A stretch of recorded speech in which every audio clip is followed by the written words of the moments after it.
All right, y'all. I'm gonna do an addendum to the addendum to the addendum on this little camping setup I got here on this Tarp, which I will get back online and get all the pertinent info on what I paid for this thing. It's a pretty good little Tarp for what I paid for it. But again, it's the damn stakes. You got 6 tie downs, you got 4 stakes, and they're dinky. I mean, they're dinky. Out in these woods, and this loamy soil on top.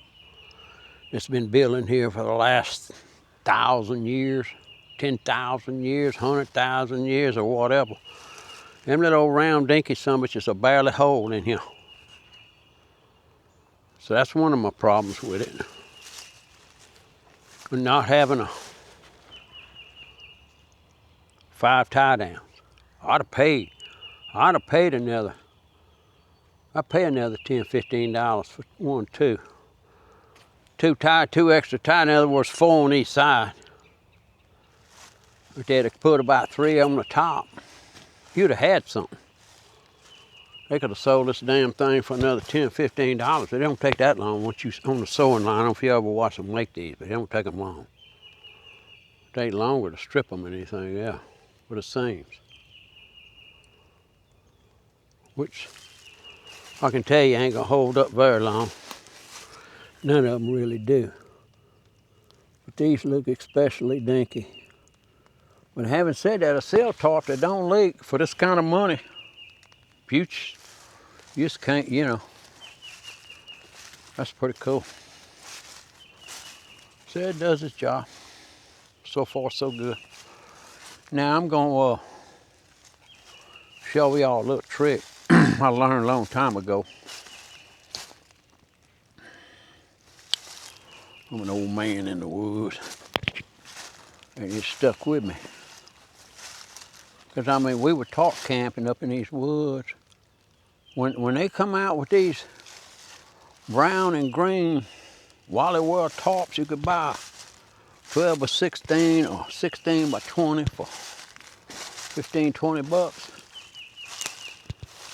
Shit. Out here, these country boys, they thought they'd die and went to heaven.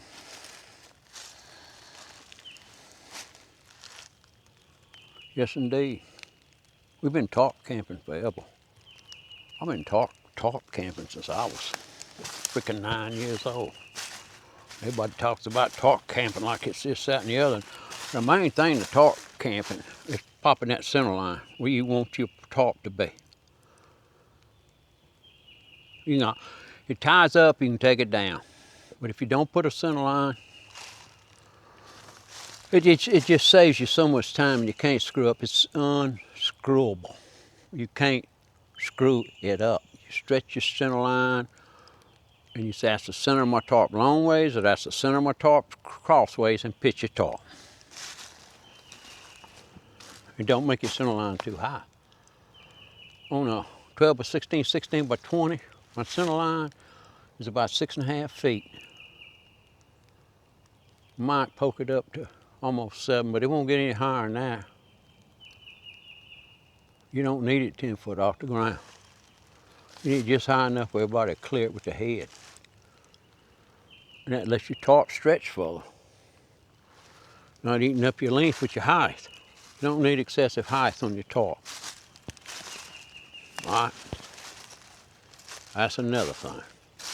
Now on a setup like this, I like to have my stuff about shoulder high. Because that tarp isn't long enough. You know, so I put it about shoulder high.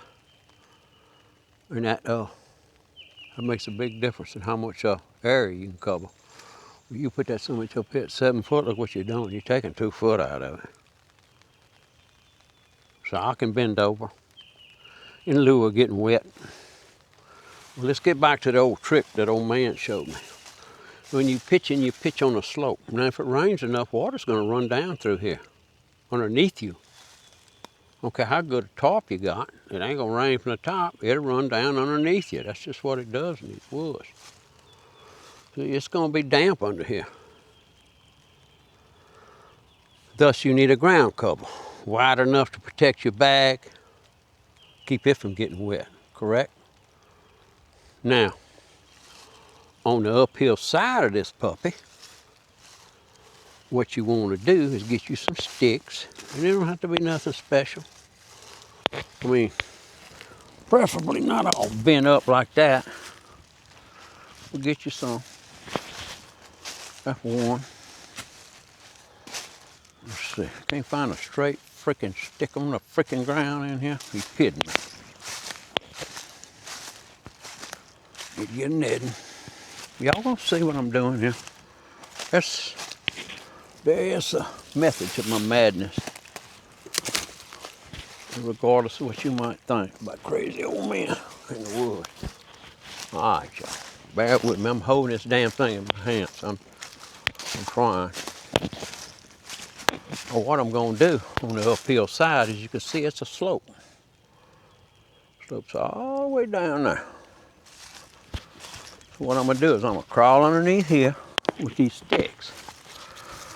And I'm gonna throw a stick down there. I'm gonna put a stick right there and put a stick right here.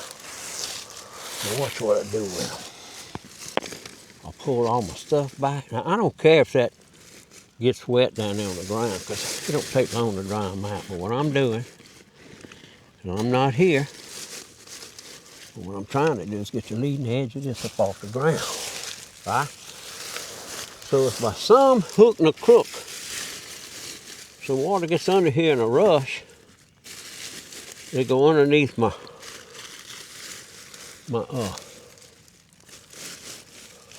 ground pad and my ground cloth. Exit the other side, and I won't have nothing weeping up out of my bag, right?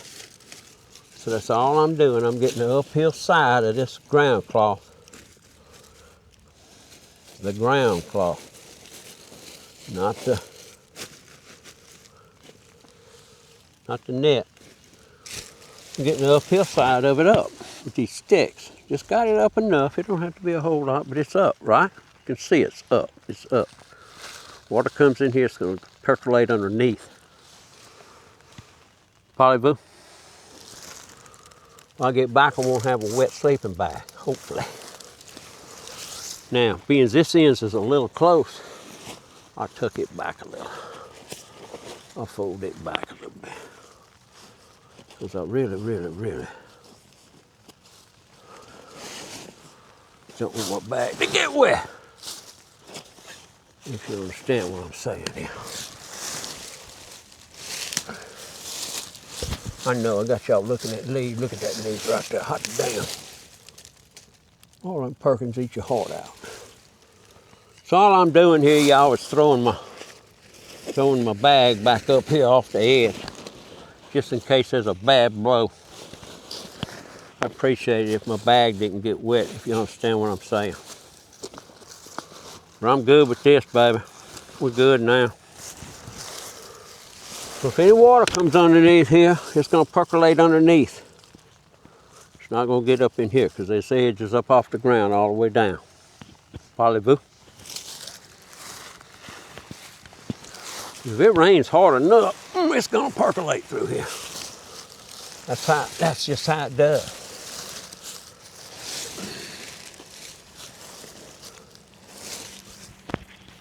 That's why you need ground cloth and ground cloths.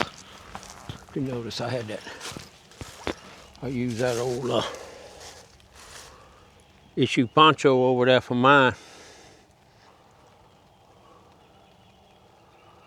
But yeah, there's a little bit more to this than meets the eye, y'all.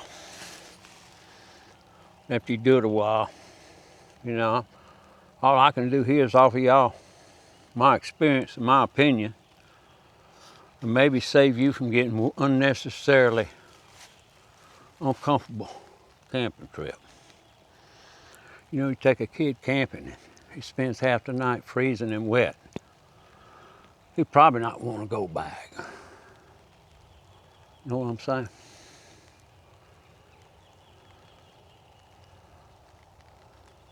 Live and learn. Like I said, I started this when I was 9. I'm 77. I learned. I certainly did. I learned. And I learned to listen to them old hands too. Found out they were right almost every time.